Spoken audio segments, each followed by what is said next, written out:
Meus irmãos, a paz do Senhor, graças a Deus, que nos dá a vitória por Cristo Jesus. Estou feliz e grato poder voltar a esta igreja, sempre nos recebe aqui tão bem. Seja Deus louvado pela vida de vocês. Eu costumo dizer, e a igreja torna-se a cara do pastor, o reflexo do pastor. Eu vi uma das irmãs que estava testemunhando aqui, eu achei muito interessante quando ela falou, e ao falar percebia-se verdade, transparência, clareza nas suas palavras. Achei muito bonito ela dizendo: essa igreja é uma igreja que tem pessoas que ajudam umas às outras. Isso é extraordinário. A igreja é isso, né? A igreja é uma comunidade de servos que foram chamados para servir. A ideia que nós usamos no Novo Testamento de koinonia, alguém diz assim: koinonia significa comunhão, vai além. Koinonia é integralização. Sabe qual é o conceito de koinonia? Chorar com quem chora, alegrar-se com quem se alegra, é ombrear-se. Esse é o conceito de koinonia. Obrigado, pastor Jeová, por mais uma vez me receber nesta igreja, nesta casa de adoração. Eu não sei se vocês estão cansados já, mas vou pedir para vocês ficarem de pé só mais um pouquinho para nós lermos o Salmo 119 completo. Brincadeira, irmãos. Salmo 119 tem 173 versos, né? A noite inteira lendo. Abra sua Bíblia comigo no Evangelho segundo escreveu Marcos. Evangelho de Jesus segundo escreveu Marcos, capítulo 6.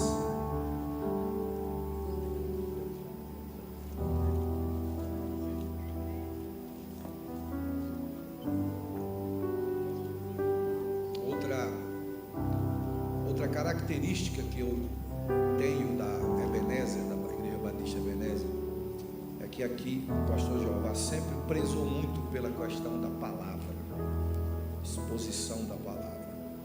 Isso é louvável, né? Tem lugares por aí que a palavra está se tornando cada vez mais escassa, dispersa, extinta, subjugada a outras coisas, né? Aqui não, aqui a palavra prevalece, aqui está tempo para a palavra. Eu perguntei para ele até que horas eu posso pregar. Ele falou: até meia-noite, pode ficar tranquilo. Brincadeira, irmão, brincadeira. Me lembro do pregador empolgado, pastor Jeová, que chegou na igreja empolgado para pregar. Aí ele pegou o microfone e disse: nesta noite eu irei falar 3 horas e meia de sermão.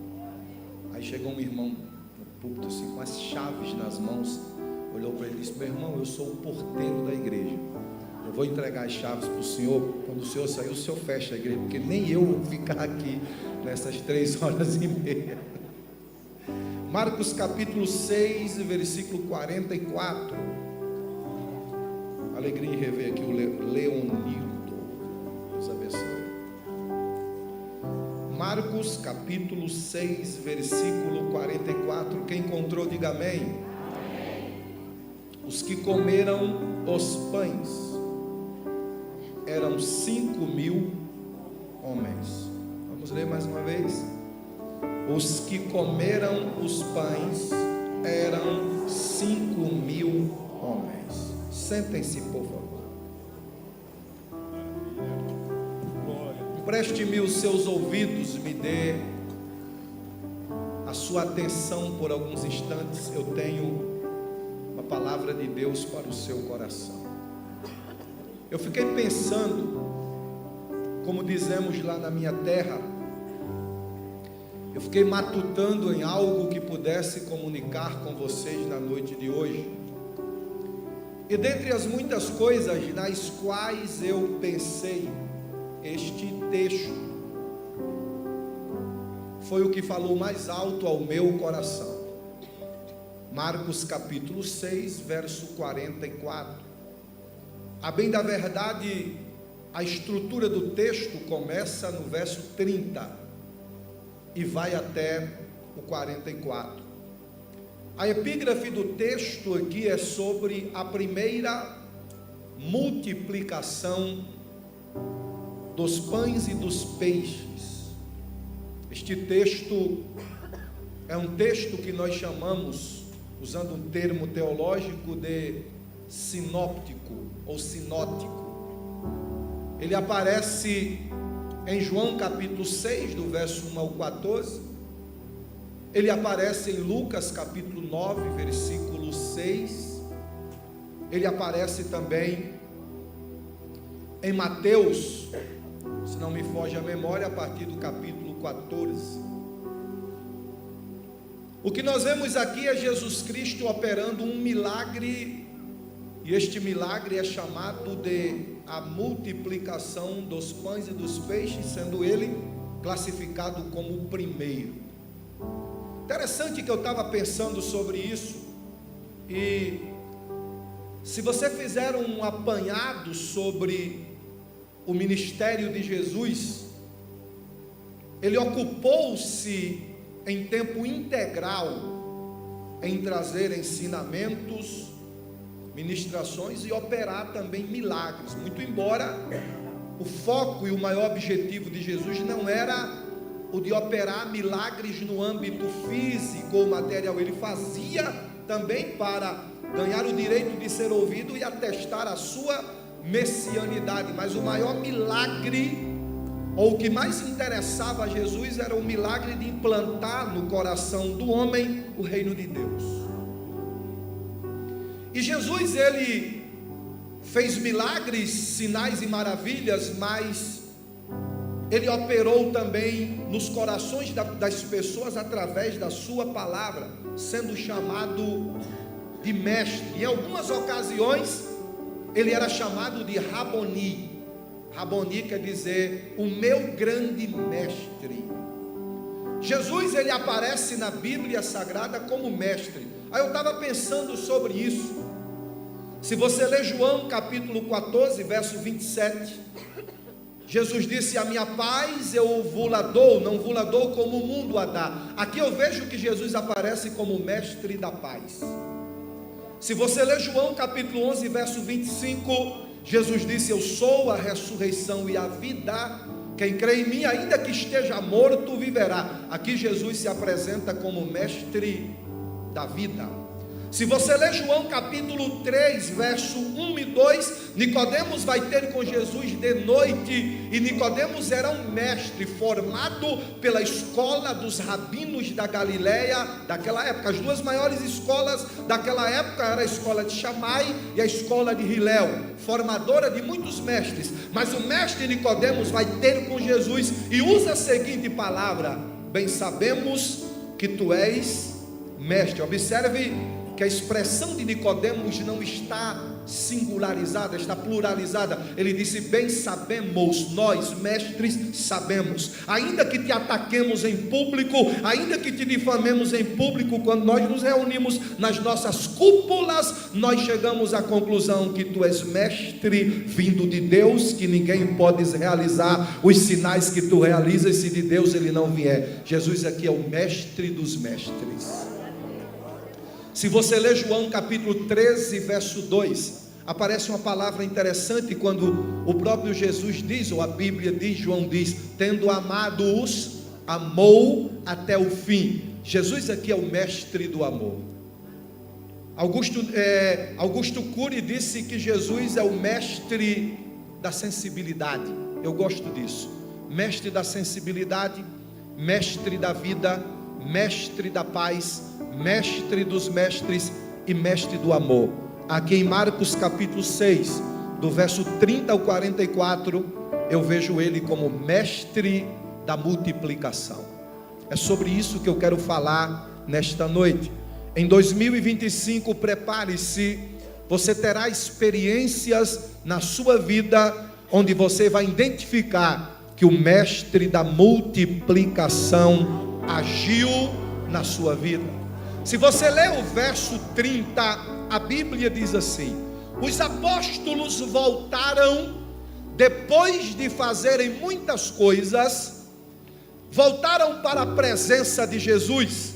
E Jesus, olhando para os seus apóstolos, vendo que eles estavam cansados, precisando de repouso, porque a Bíblia diz que eles não tinham nem tempo para comer, Jesus fez a seguinte proposta: vamos ou nos retiremos para um determinado lugar, para que lá possamos repousar. Diz a Bíblia que eles subiram em um barco e começaram a singrar o mar da Galileia, o lago de Genezaré, como é chamado aqui.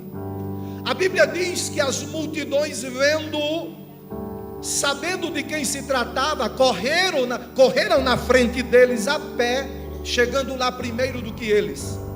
Quando Jesus desce do barco, Jesus depara-se com uma grande multidão. Jesus poderia muito bem ter dito: essa multidão veio roubar a minha paz, tirar a minha tranquilidade, atrapalhar o meu tempo de repouso.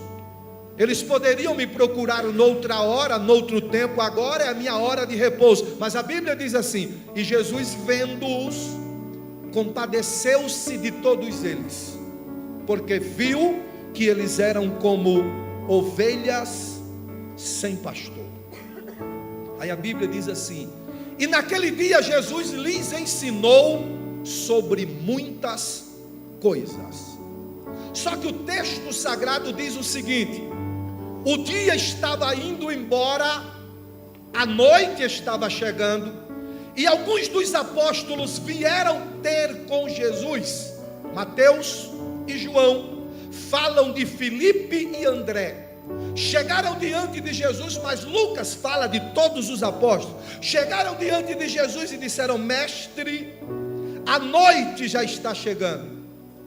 Como é que nós vamos fazer para alimentar este povo? A melhor proposta seria, se nós despedíssemos a multidão, para que eles saíssem pelos campos e pelas aldeias, para que pudessem comprar comidas para eles.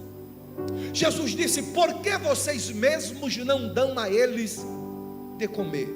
Mestre, precisaríamos de 200 denários para comprarmos aqui pães para alimentar esta multidão. Vejam entre vocês aí quantos pães vocês têm. A Bíblia diz assim: Jesus perguntara isso só para ver a atitude dos apóstolos, porque Jesus sabia o que iria fazer naquele dia. Você nunca vai pegar Jesus de surpresa, você nunca vai surpreender Jesus. Ele tem o controle, o domínio e a regência de todas as coisas nas suas mãos. Quando você saiu de casa, Ele já sabia o que faria hoje na sua vida neste lugar. Ninguém surpreende Deus, ninguém pega Jesus de surpresa.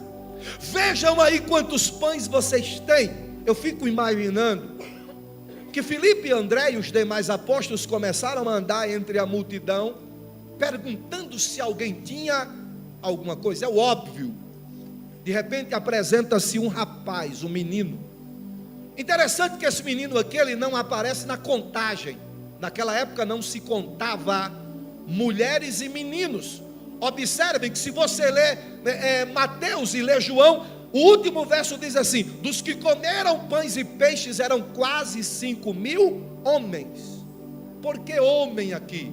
Homem aqui é uma representação do pai. O mesmo termo usado no grego para pai é o que se usa para homem aqui. Se tem uma coisa que judeu é muito parecido com o nordestino, com o meu povo, você nunca vai ver um judeu numa casa, um pai e uma mãe, só um menino. Você vai ver um pai, uma mãe e um monte de menino. Você vai ver a casa cheia, como diz na minha terra, uma arruma de menino. Então nós não tinha só ali quase 5.000 homens, como a proposta nós entendemos aqui. Eram quase 15.000 pessoas. Levando em consideração que tinha quase 5.000 homens, quase 5.000 mães e quase 5.000 filhos, considerando que cada um tinha um filho só, que é quase impossível. Dom Kerson, uma das maiores autoridades no Novo Testamento, diz que essa multidão ultrapassava as 20.000 pessoas. No meio das 20.000 pessoas tem um menino que saiu de casa naquele dia, mas antes de sair chegou para a mãe dele e disse: Mainha, ela era baiana, Mainha, eu vou hoje ouvir o mestre, e eu não sei que horas eu volto para casa, porque já me disseram que quando a gente para ouvir o mestre, a gente não quer parar de ouvir mais. E a mãe dele disse: eu vou preparar o seu almoço. Preparou uma marmita e colocou 5 pães e 2 peixes. E aquele menino foi. Mas naquele dia aconteceu algo interessante. O pão do céu supriu toda a necessidade do pão da terra. O menino não lembrou-se durante a administração do mestre que ele precisava parar para alimentar-se do pão da terra, porque o pão do céu, o pão vivo, o pão que desceu da glória, o pão superior, o alimento da alma, o alimento do espírito, supriu toda a necessidade, fazendo com que o menino deixasse os 5 pães e os 2 peixes como secundário. Já aconteceu de você chegar aqui cheio de necessidades humanas, mas o que saiu desse altar aqui foi tão poderoso que você esqueceu das necessidades humanas, tendo sua alma suprida muitas vezes que você chegou aqui. Escute isso aqui. Alguém chega para Jesus e diz: mestre, tem um menino aí que tem 5 pães e 2 peixes, e ele entrega, o menino entrega, como diz o maranhense. O maranhense chama o que? A boroca, pastor? A boroca. Outros chamam marmita, outros chamam matula, tem um monte de coisa por aí. Entrega nas mãos de Jesus. Escuta isso aqui. Jesus agora tem nas suas mãos 5 pães e 2 peixes para fazer o milagre da multiplicação. Me dê sua atenção, por favor.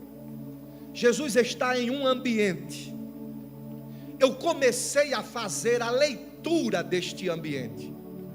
Eu comecei a observar o ambiente que Jesus estava, e parece que eu estou vendo, pastor Jeová, no ambiente que Jesus estava, algumas placas com alguns indicadores. Primeiro indicador: o mestre da multiplicação vai agir, vai operar, vai multiplicar e vai trabalhar no ambiente da escassez. Onde é que está isso, pastor? Por 3 vezes aparece a expressão: e eles foram para o deserto. O lugar era deserto e eles estavam em um deserto. Deserto fala de escassez. Eu tenho uma palavra para você que está começando 2025 com a expectativa de um ambiente cujo indicador é de escassez. A notícia que eu tenho para você é: Deus é especialista em fazer milagres no deserto. Louvado seja o nome do Senhor. Eu vou dizer de novo: Deus é especialista em fazer coisas extraordinárias no deserto. Será no deserto da sua vida, será no deserto da sua existência, será no lugar da escassez, em que você vai olhar para a direita, para a esquerda e para todos os lugares, e a palavra vai ser essa: eu não vejo nada, não tem nada, não encontro nada, e não há possibilidades alguma. É aí que você vai ver a água brotar da rocha. Louvado seja o nome do Senhor. Vai ser neste ambiente que você vai ver as codornizes caírem do lado do seu arraial. Vai ser neste ambiente em que o maná cairá. Oh, aleluia! A mesa será preparada no deserto. Talvez você está começando 2025 um tanto preocupado. É normal, é natural, até porque nós somos seres humanos. E eu vou além: nós somos seres humanos imediatistas. Eu costumo dizer que nós temos um problema chamado síndrome do imediatismo. Nós queremos as coisas agora. Prontidão, fast food, drive-thru, pronta entrega. Eu ordeno, eu determino. E muitas vezes Ele nos contraria, dizendo: não será do jeito que você está pensando, ou do jeito que você está imaginando. Eu quero gerar na sua vida um milagre, e eu vou permitir você ir para o deserto, e é lá no deserto que eu vou agir como mestre da multiplicação na sua vida. Deixa eu ver se alguém está crendo nesta palavra. O deserto é lugar de escassez. O mestre da multiplicação vai agir no ambiente da escassez.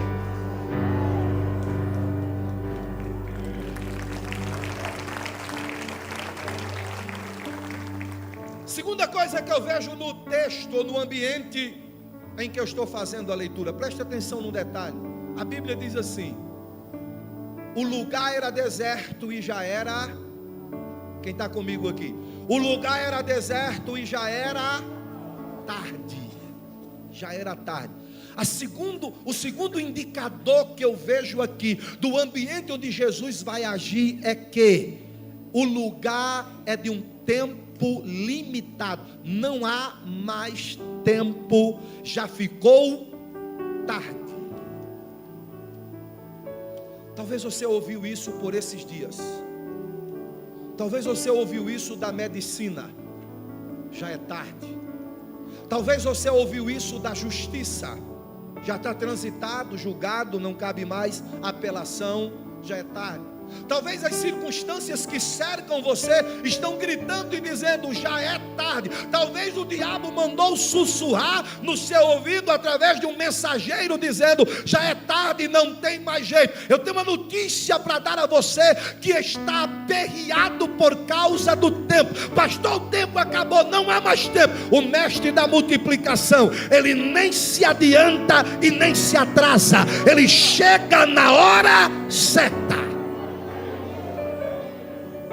O que é tarde para você, o que é tarde para a medicina, o que é tarde para a justiça, o que é tarde para os homens, pode ser a hora exata, obrigado pela palavra, dele agir.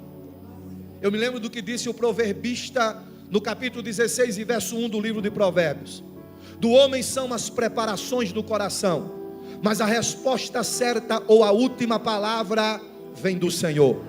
Provérbios 21 e 31: o cavalo prepara-se para o dia da batalha, mas do Senhor vem a nossa vitória. Salmo 121 e verso 1: elevo os meus olhos para os montes, de onde me virá o socorro? O meu socorro vem do Senhor que fez os céus e a terra. Eu tenho uma notícia para dar a você: só vai acabar quando Deus disser que acabou. O tempo está nas mãos dele. Há muito tempo atrás eu li um livro de um escritor inglês. Ele foi pastor da Catedral de Westminster, e ele escreveu um livro com o título: Só termina quando Deus disser que terminou. Eu vou lançar essa palavra sobre sua vida hoje. Só termina quando Deus disser que terminou.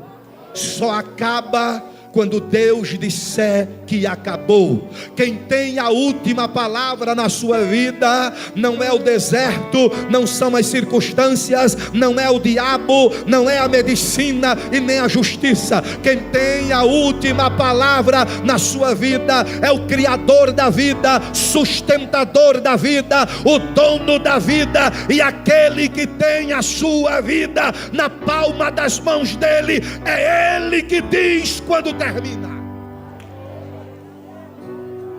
Pastor, eu estou muito preocupado com o tempo, porque pelo que eu estou entendendo, pastor, o tempo está ficando escasso. Uma das maiores brigas nossas é com o tempo. Há quem diga que o tempo perguntou ao tempo quanto tempo o tempo tem, e o tempo respondeu ao tempo que nem mesmo o próprio tempo sabe o tempo que o tempo tem.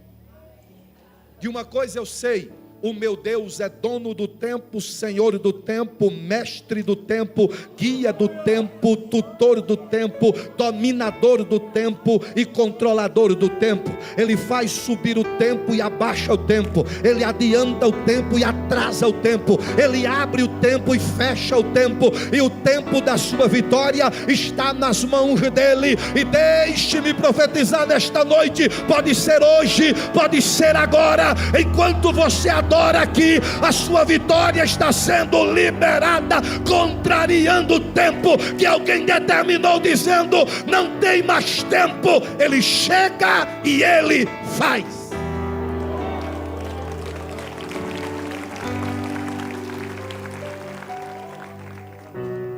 O ambiente onde o mestre da multiplicação vai agir é um ambiente de escassez. O lugar era deserto. É um ambiente onde não se tem mais tempo, já ficou tarde. Terceiro lugar, a Bíblia diz que o menino chega com os 5 pães e os 2 peixes e entrega nas mãos de quem? Nas mãos de quem? Pode falar, não tenha medo de falar não, irmão. Nas mãos de quem? E os discípulos entregam nas mãos de quem? Na verdade, o menino entrega os 5 pães e 2 peixes nas mãos de Jesus. Deixa eu fazer uma pergunta óbvia. Se aquele menino tirasse um pão e um peixe, ficaria um peixe e 4 pães. Se ele fica com um peixe e um pão para ele e desce o resto para Jesus, ele estaria cometendo algum erro? Não, porque os pães e os peixes eram dele. Se aquele menino dividisse no meio e entregasse para Jesus, aquele menino estaria cometendo alguma injustiça? Não, porque os pães e os peixes eram dele. Mas não é isso que a Bíblia diz. A Bíblia diz que aquele menino pega a boroca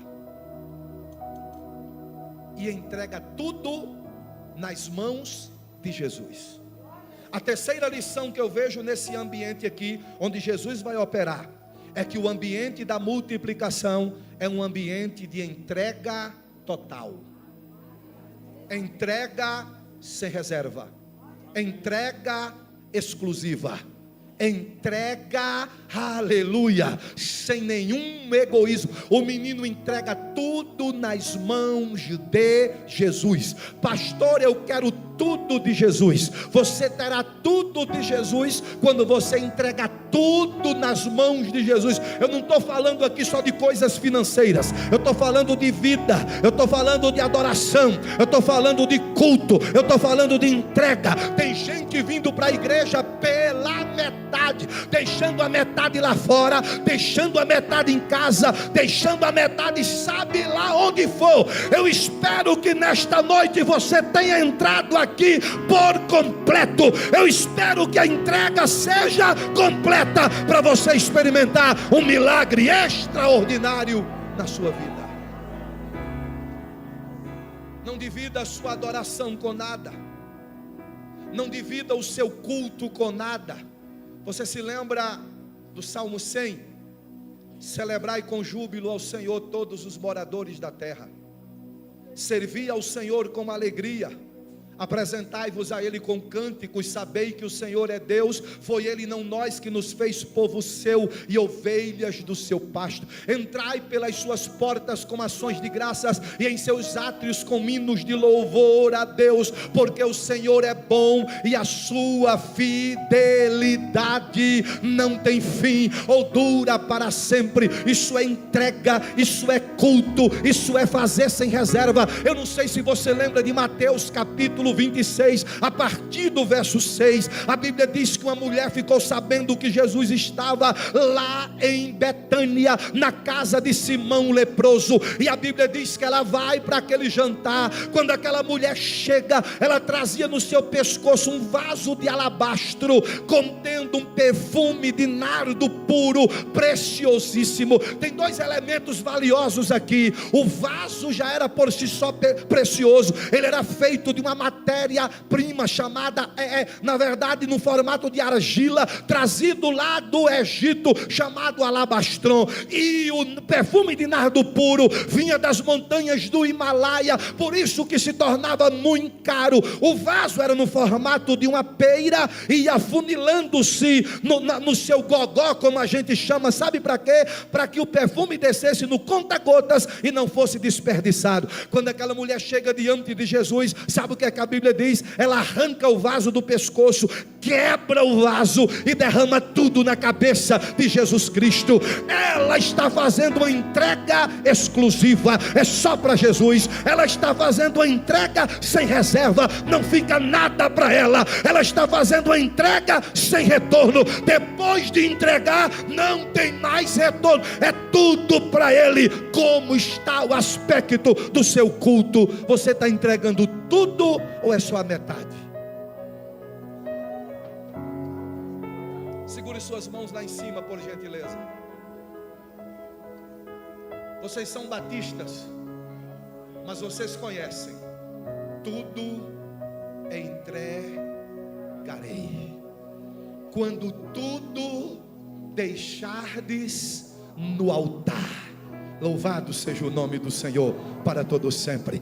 Com as duas mãos levantadas, lá no terceiro andar, como diz um amigo que eu tenho, diga nesta noite para Jesus: a minha vida não é tua pela metade, ela é toda tua. Louvado seja o nome do Senhor. Ela é por completo. Diga: a entrega é total, a entrega é sem reserva. Louvado seja o nome do Senhor para todos sempre. Quem pode glorificar a Ele nesta noite, é neste ambiente que Ele vai multiplicar.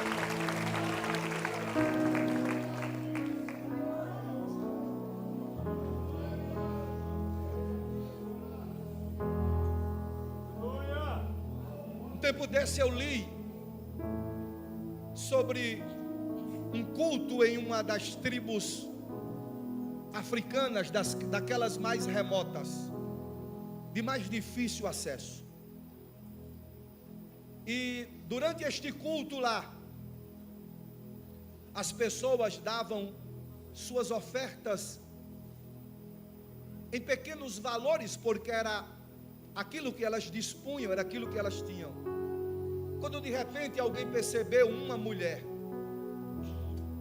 chegando diante do gasofilaço, no lugar onde se colocava a oferta, e ela trazendo uma quantia considerável, que era muito maior do que até as pessoas que mais tinham condição podiam dar oferta naquele lugar.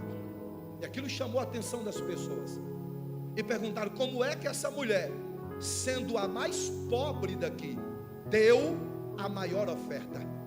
Alguém disse: é que ela esses dias vendeu-se como escrava para alguém, para que ela pudesse dar tudo do que ela tinha para a manutenção da obra do Senhor aqui. Eu estou falando de uma entrega total. Eu estou falando de alguém que está dizendo: sabe o que? Eu não tenho nada por precioso nesta vida. A minha vida, aleluia, não vivo mais eu, mas Cristo vive em mim. E a vida que vivo na carne, vivo agora pela fé em Jesus. Ei, nesta noite há uma convocação para você entregar o seu culto por inteiro. Filho meu, dá-me o teu coração. Não é só a metade, não é uma porcentagem, é uma entrega sem reserva. Escuta isso aqui. O menino entrega nas mãos de Jesus. Jesus levanta o cesto. Marcos não diz, mas Mateus e João dizem que quando Jesus levanta o cesto com os 5 pães e os 2 peixes, a palavra de Jesus não foi decreto, ordem, palavras de efeito, jargões ou chavões. Não, até porque Jesus nunca usou desses métodos. Ele não ordenou e nem determinou. Se ele o fizesse também não estava errado, porque ele pode. Mas a Bíblia diz que Jesus, levantando o cesto, a Bíblia diz que ele deu, eu vou pedir para toda a igreja repetir isso. E Jesus, levantando o cesto com os 5 pães e os 2 peixes, deu graças. Olhe para cá. Jesus cria um ambiente de gratidão para operar o milagre da multiplicação. Alguém disse que a gratidão é a memória do coração e a mãe de todas as virtudes. Deus ama um coração agradecido. Alguém disse que quando você agradece, você abre a porta para receber mais. A pior coisa que existe é você lidar com alguém ingrato. Quando você dá um presente para alguém que alguém não lhe agradece, qual que é a vontade que você tem? Alguém disse, é de tomar de volta o que eu dei. No mínimo você vai dizer assim, nunca mais eu darei um presente para aquela pessoa. Agora imagine comigo o texto aqui. O lugar era deserto, a hora já estava indo embora. O que eles tinham era 5 pães e 2 peixes para uma multidão de mais de 20 mil pessoas. Mesmo assim, Jesus prepara um ambiente de agradecimento. Louvado seja o nome do Senhor. Quando você aprende a agradecer, você abre a porta para receber mais. Quando você cria uma atmosfera de agradecimento em casa, onde você trabalha, na igreja, onde você pisa a planta dos seus pés, você vai viver o extraordinário de Deus na sua vida. A sua gratidão vai abrir portas. Infelizmente nós fomos ensinados a agradecermos só quando tudo está bem. Você já experimentou agradecer quando não está tudo bem? Agradeça pela porta que está fechada. Agradeça pelo projeto que não se realizou.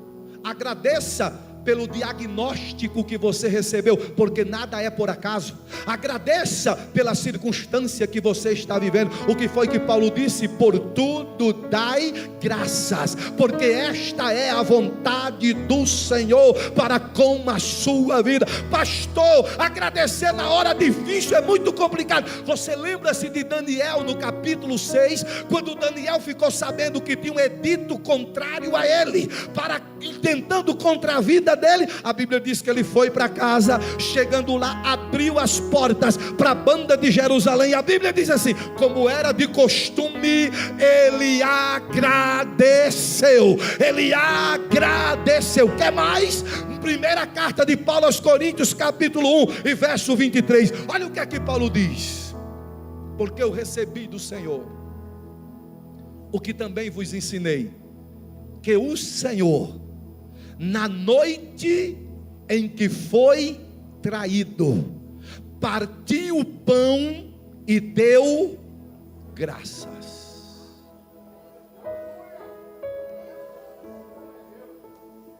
Pare de murmurar e agradeça. Pare de reclamar e agradeça. Pare de praguejar e agradeça. Pare de falar mal, experimente agradecer. A gratidão cura, a gratidão multiplica, a gratidão traz milagres, a gratidão derruba muralhas, a gratidão resolve problemas. Um gesto de agradecimento pode mudar tudo. Eu tenho 2 filhos, Giovana e Guilherme. Giovana completou 21 anos, Guilherme 19. Mas lá em casa eles são ensinados. Se eu ou a mãe deles, se nós dermos um picolé, eles vêm e agradecem a gente. Obrigado papai e obrigado mamãe. Gratidão. Ei, você já agradeceu hoje? Talvez esse problema que você está enfrentando, ele vai ser resolvido quando você começar a agradecer. A gratidão cura enfermidades. Eu tive uma crise de síndrome do pânico durante a pandemia. Quando a minha agenda começou a voltar, quem conhece, me acompanha nas redes, sabe que eu viajo o ano inteiro, prego o ano inteiro. Raramente eu fico um final de semana na minha casa. Só que quando aquilo foi voltando, eu comecei a ter crises em lugares, hotéis, aeroportos. E aquilo começou a me desestruturar emocionalmente. Um dia eu lendo um livro sobre agradecimento, sobre o poder da gratidão. Eu comecei em meio aos lugares onde eu estava, fosse qual fosse o lugar. Quando eu percebia que aquele mal estava aproximando-se de mim, em qualquer ambiente, eu parava, fechava os meus olhos e começava: Senhor, obrigado. Obrigado porque um dia eu pedi ao Senhor um ministério próspero, frutífero. Eu pedi ao Senhor para viajar o Brasil e o mundo pregando a Tua palavra.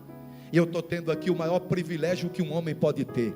Obrigado, Senhor, porque eu estou aqui respirando. Já tomei café da manhã hoje, já me alimentei. Obrigado porque o Senhor está me dando o privilégio de voltar para casa levando a provisão para minha família. Obrigado. Acreditem os senhores, aquilo foi curador para minha vida até hoje. Deus te trouxe aqui nesta noite para dizer a você: em vez de murmurares, agradeça, canta hinos de louvores ao Senhor. Ei, lá na tua casa, crie uma atmosfera de agradecimento, mesmo não estando as coisas como você queria. Lá onde você trabalha, mesmo não sendo o ambiente que você queria, agradeça lá, e você vai ver Deus fazer coisas extraordinárias. Hoje, no culto da vitória, na Ebenezer Sede em Taguatinga, crie um ambiente de agradecimento, e você vai ver Deus operar milagres neste lugar. Deixa eu ver se eu estou pregando para quem crê neste lugar. Levante a mão e celebre a Deus neste lugar.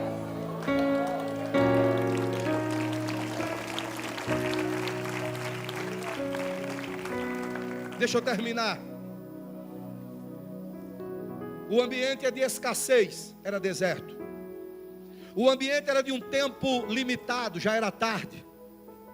O ambiente é de entrega total, e o ambiente é de gratidão. Agora escute isso aqui. Quando Jesus baixa o cesto com os 5 pães e 2 peixes, Jesus pede uma coisa para aquela multidão, que isso aqui, se você parar para analisar, você diz assim: meu amigo, como é que pode um negócio desse? Eu estou falando de quase 20 mil pessoas, ou mais de 20 mil pessoas, todo mundo com fome. Você já viu uma pessoa com fome quietinha? Imagine o dia inteiro sem comer nada. O ambiente é de crise, o ambiente é de inquietação, o ambiente é de ansiedade, o ambiente é de alguém que está querendo comida. De repente Jesus olha para a multidão e diz assim: peçam que todos eles se sentem, dividam-se em grupos de 100 e 100, 50 e 50. E a Bíblia diz que todos eles obedeceram e fizeram. Vai ter milagre e multiplicação no ambiente da obediência e da organização. Eu tenho uma palavra para você: não se desespere, fique tranquilo. Os pães e os peixes estão nas mãos do mestre da multiplicação. Eu tenho uma palavra para você: aquietai-vos e sabei que eu sou Deus. Sou exaltado entre as nações, sou exaltado na terra. Fique tranquilo, vai dar certo, vai dar tempo e vai ter festa. Louvado seja o nome do Senhor. Hoje Deus te trouxe aqui para acalmar o seu coração. Imagine aquele povo agoniado e aperreado, como a gente costuma dizer, tendo agora que frear a ansiedade e sentar-se. Acalmem-se aí. Se fosse o nordestino ali, tinha dito: acalma o facho, vai dar certo, não se desespere, vai ter milagre, vai ter multiplicação, vai ter abundância.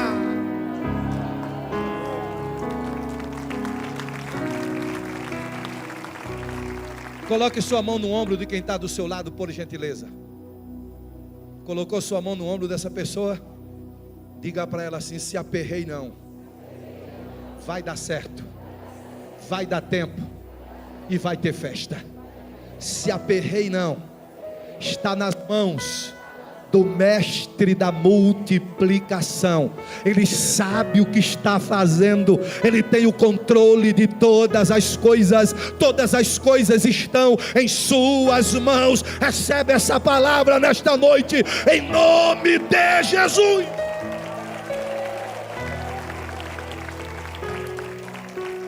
Deixa eu fazer uma pergunta para vocês, que é óbvia também. Quando Jesus levanta o cesto, quantos pães e quantos peixes tem? Pode falar, irmão, não tenha medo não.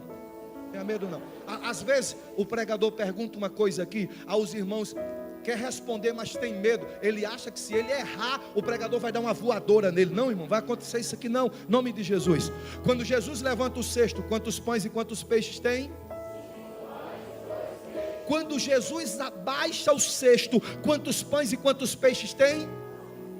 Não, irmão, fala pelo amor de Deus. Não. Jesus levantou o cesto, quantos pães e quantos peixes tem? Quando Jesus baixa o cesto, quantos pães e quantos peixes tem? 5 pães e 2 peixes, irmão. Mesma coisa. Porque as pessoas já pensam assim, já aconteceu um mistério. Não aconteceu nada. Sabe quando é que vai acontecer o mistério? Já entendeu aí, né? Já entendeu aí, né, pastor? Sabe quando é que vai acontecer o milagre? O milagre acontece nas mãos de Jesus, passa para as mãos dos apóstolos, e a Bíblia diz que eles começam a rasgar os pães e rasgar os peixes e compartilhar com as pessoas. O milagre vai acontecer na partilha.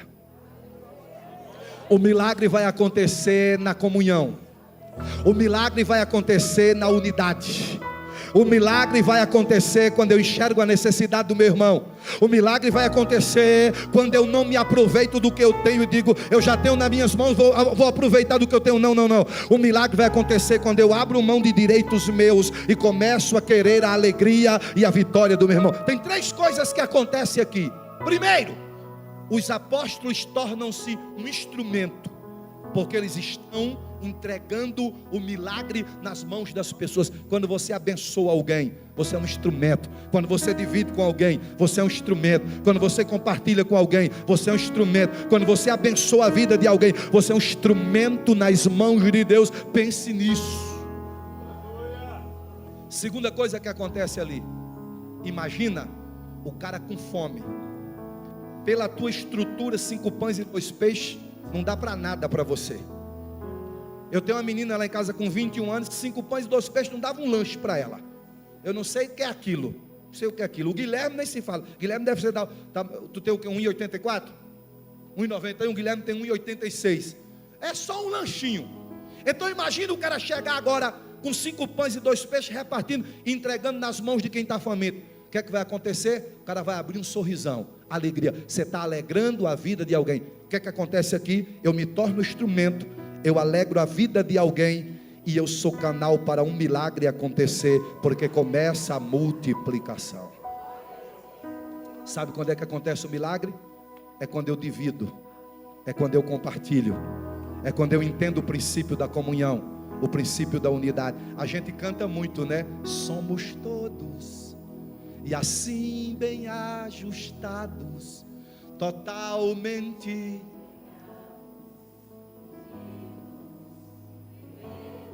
O quê?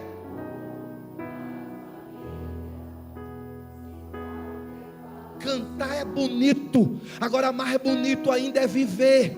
Cantar é interessante, agora pôr em prática é extraordinário. Lembra do Salmo 133? Ó quão bom e quão suave é que os irmãos vivam em... É como óleo precioso que desce sobre a cabeça, autoridade, sobre a barba, maturidade, sobre a orla de Arão. É como o orvalho do Hermon que desce sobre os montes de Sião, porque ali o Senhor ordena a bênção e a vida para sempre. Ali aonde, pastor? Ali onde tem comunhão, ali onde tem unidade, ali onde eu olho para o meu irmão e vejo a necessidade dele e compartilho. Ei, Jesus vai operar um milagre no ambiente da comunhão. Você acredita nessa palavra?